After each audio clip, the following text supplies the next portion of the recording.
Hi folks, I'm John Wooden and this is my friend Steve McLeod, and today we are going to talk about Farewell, the final album in the 4-album set called I Am the Moon by the Tedeschi Trucks Band.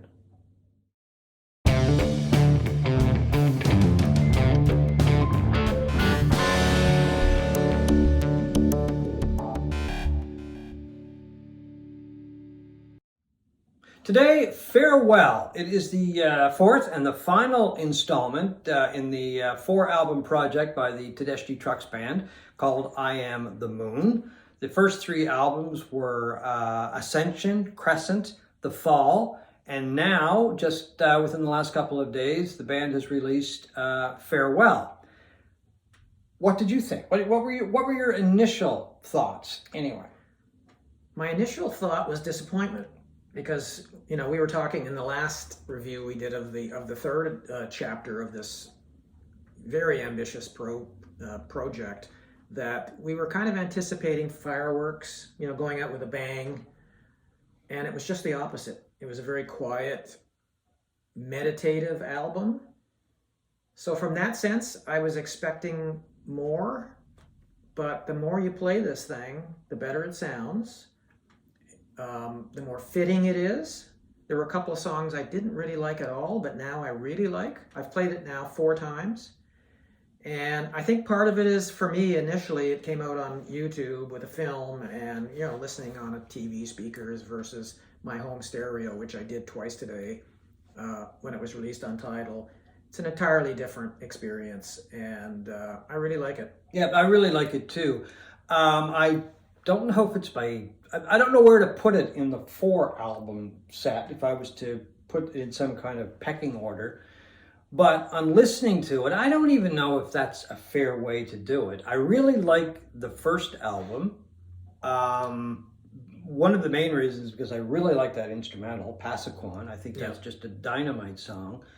But on each album, there are songs that I really like as well. But this one, it just took a little while to grow on me. And I think what that does is that it shows the depth of the band and it's the depth of the sound. So now I really enjoy it. I think it does, in a sense, end on a high note. The last song is called Another Day. And the lyrics in the song, they're very positive. Blue skies and sunshine. I'm sure you'll find your way. And Susan Tedeschi sings, Take My Hand and Sing Along With Me. So I think what they're asking people to do is just to kind of enjoy life. And, another day is coming and embrace it. And, hopefully everybody will be happy. I was hoping for a lead vocal by Alicia Shakur because she has a tremendous voice. It didn't happen on this album, so maybe in a future album. This one was dominated heavily by the vocals of Susan Tedeschi. Yeah. I think what fosters the feeling of sadness and reflection of this album more than maybe the others is the song Soul Sweet Song, a tribute to Kofi Burbridge, who used to be he was the original keyboard player, and he played flute in this band, and he died in 2019. It's a really beautiful song, and it's my favorite song on this. Yeah, me too. Yeah. On this side, even though it's 2-sided. It's a really beautiful song about a brother who left, the band too early. He had heart problems, I think. I believe it was a heart condition. Yeah, and but I think in the end, the first album is my favorite because of Passaquan, the instrumental, which we both really like, and also the title song I Am the Moon, which I saw them do a version of that on Jimmy Kimmel the other night, and I can see that as being a concert favorite for years to come with this band. Yeah, I think, I'm not sure of the credits, but I think Gabe Dixon, the keyboard player now in the band, wrote the lyrics, or at least some of the lyrics for that song, the tribute to Kofi. And his vocals are very prevalent on the song as well, which I thought was a really nice tribute. Because, of course, he did replace Kofi. Initially, it was part-time when Kofi was recovering, but then, unfortunately, he passed away.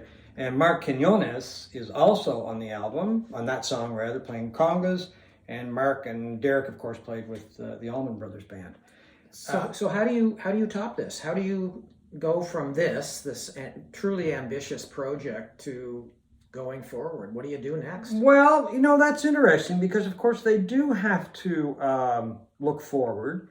But Mike Madison, who actually came up with the idea and is one of the vocalists in the band, said, "We have more concepts and ideas we're thinking of writing. That's part of our vocabulary now." So it sounds like the band is going to continue doing bigger projects like this. Well, we're obviously going through a creative period because Yeah. I mean this was 24 songs, and how long do you keep that going? Well, a lot of it was because of the pandemic, right? Yeah, The band right. was kind of locked down, like a lot of musicians, and they this is what they came up with. But Derek. He's made a really interesting comment too. He said, "You always want to talk about the album. You always want to do something bigger and thematic, and this is the first time it happened naturally." These guys seem to get along so well for a massive band of 12 people. Oh yeah, travel and that tours all the time. Yeah. Well, I've never mentioned it before, but a few years ago, I met the band. I met Susan and Derek, and there were a couple of other members when I was doing an interview with them, and they were just really lovely people. I mean, it was like sitting down with somebody I'd known for years. Just really very lovely, very hospitable. We were just kind of hanging around, doing an interview, hanging around in their area where they were getting ready for the show, and then during the sound check and everything, and all the band was there. And a lot of times you can see people walking around like really cocky and very arrogant, and I didn't see any of that. I saw a lot of cooperation between the band members, and they were friendly to the staff and friendly to myself and a friend of mine that was with me. Just really nice people. And I think that shows up in this song or in this album and in their music. And in the final song on Farewell, Susan Tedeschi is talking about blue skies and sunshine. I'm sure you'll find your way. Take my hand and sing along with me. So the lyrics are trying to be very positive as well. So that's the other thing I really like about this album. It is ending on a positive high note. The music is not a crescendo or fireworks, but the lyrics and the feeling on the album are as well. Definitely one of the best albums of the year. Oh, without a doubt, yeah.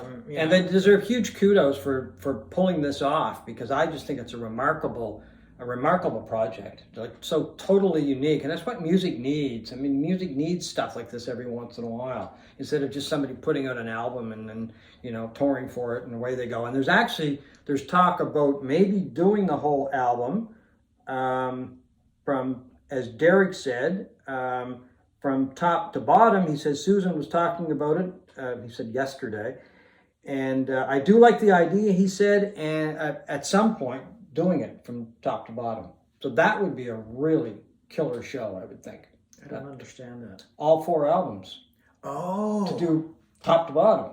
Like one album to the 4th, just doing the whole show. Well, that's 24 songs. Well, anyway, I would love to see it performed live. I'm really looking forward to getting the vinyl in September, and then maybe we'll talk about it then again at some point. So it's Farewell by Tedeschi Trucks Band, the 4th album in I Am the Moon. We both took a while to get to really like it, but safe to say we both really like it. Right? Yes, John. Okay. Well, John, we got some interesting news today. Variety, the U.S. entertainment trade publication, put out a story that Revolver, the Beatles' 1966 classic, is going to be remixed by Giles Martin. Mm-hmm. And released sometime in the fall, probably pre-Christmas. Oh, by all means, yeah. Yeah, in a special edition, like he's done a number of the Beatle classics that way. And are you going to buy it? Oh, yeah, by all means. I don't want to sound too cynical about it, but I mean, it is tied into it's coming in the fall, so late fall, early fall, who knows? But of course, it's tied into the Christmas market, as a lot of these projects usually are. So they'll build up momentum between now and, of course, the holidays. And I have a birthday in there too, so I've got a couple of shots at getting it without having to buy it. But it'll definitely be on my Christmas list.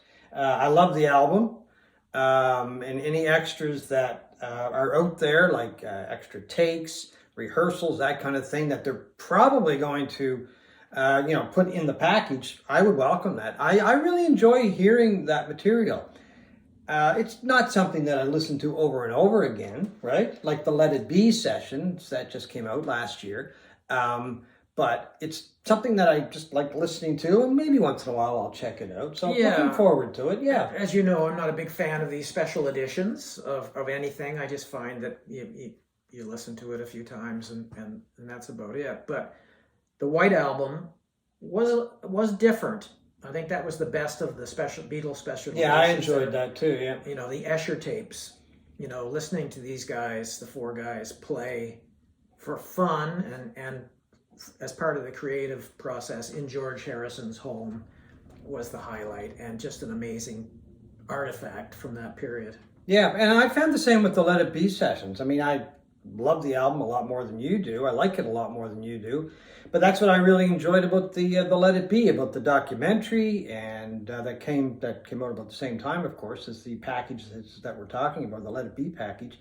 I just enjoy that stuff, to listen to it or watch it. Now, whether or not I do it more than once or twice, that's kind of irrelevant because it's there. I do find that I go back and listen to the anthology albums, the CDs that the Beatles put out a few years ago, of a lot of comprised of a lot of extra tracks, that kind of thing. I do listen to those every once in a while. It kind of surprised me. But yeah, I'm really looking forward to a special edition of Revolver. I just don't know, what could possibly be in the can with the Beatles after almost 60 years from the recording of that album. I mean, who knows? But there's very little in the way of details that have been released. They're going to make an official announcement in September with a release date and details on contents and that. Yeah, I'm looking forward to the announcement to find out what's there, and looking forward to the package as well. We lost a couple people from the musical world these past few days. First of all, Jerry Allison, the drummer from the Buddy Holly and the Crickets, passed away. He was 82 years old. His girlfriend from many, many years ago, her name was Peggy Sue, was the inspiration for that massive hit, Peggy Sue. He co-wrote that song along with Buddy, and he also co-wrote That'll Be the Day. And he said in an interview that I just read that at one point they were looking at names for the bands, the Crickets, and they came upon the Beatles. And they decided not to call the band the Beatles because he said people step on the Beatles, but with the Crickets, people like to hear the sound.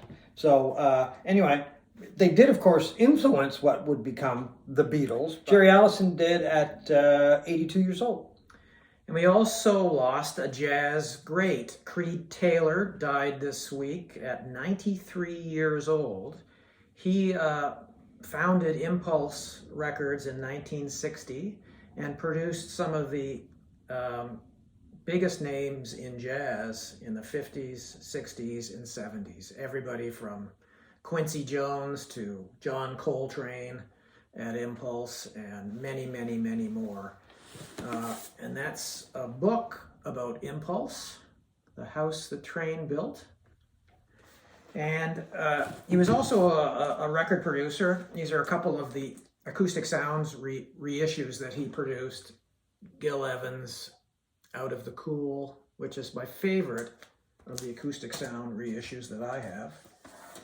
And Ray Charles, another giant that he worked with, Genius plus Soul equals Jazz.